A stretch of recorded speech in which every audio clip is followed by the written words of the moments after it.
რუსული საინფორმაციო სააგენტოები დომოძედოვოს ტერაქტის ძირითად ვერსიაზე იუწყებიან. მათი ინფორმაციით ბომბი ერთმა თვითმკვლელმა ტერორისტმა ამოქმედა, თუმცა მას შესაძლოა 3 მეკავშირე ყოლოდა.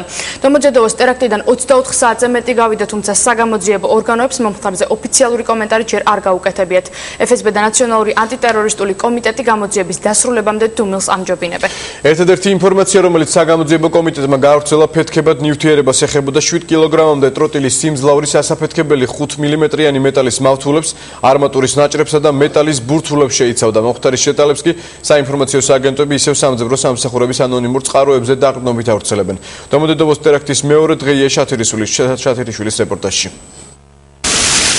უკვე დადგენილია, რომ ტერორისტ დომოდედოვოს აეროპორტის საერთაშორისო ტერმინალში მოხვედრა არ გასჭირვებია. მომხდარის რეკონსტრუქცია სააგენტო RIA Novosti და Life Room სცადეს.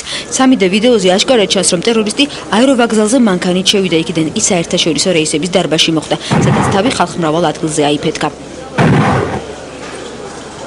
Life Room ტერორისტის სხეულის ნაწილების ექსკლუზიურ კადრებსაც ავრცელებს. თვითმკვლელის თავის ფოტო ამოსაცნობად ჩრდილოეთ კავკასიის სპეცსამსახურებს გაუგზავნეს. სამართალდამცველები მომხდარში სწორედ ამ რეგიონის კვალს ხედავენ.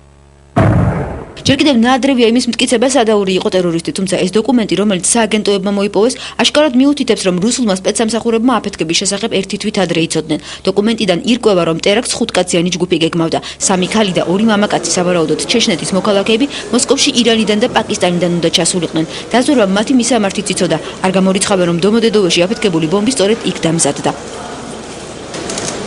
ამის მიუხედავად სპეცსამსახურებს მომხდარის თავიდან ნაწილებისთვის პრაქტიკულად არაფერი გაუკეთებიათ. პირიქით აეროპორტის დაცვის სამსახურის თანამშრომლების 50% ერთი თვის წინ შეამცირეს. პრეზიდენტი მედვედევი პასუხისმგებლობას აეროპორტს აკისრებს. დომოდედოვო კი თავს დამნაშავედ არ ცნობს.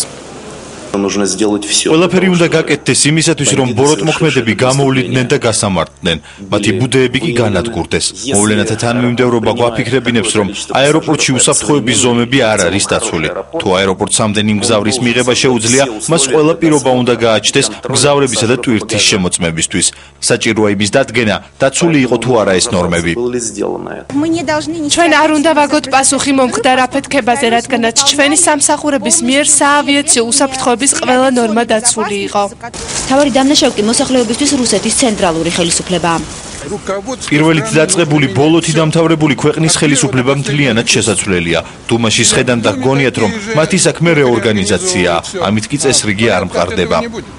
ტერაქტმა ოფიციალური მონაცემებით 35 ადამიანი იმსხვერპლა, 113 ჰოსპიტალიზებულია, მათგან 32 მძიმეა. მომხდარზე სისხლის სამართლის საქმე 4 მოკლით აღიძრა.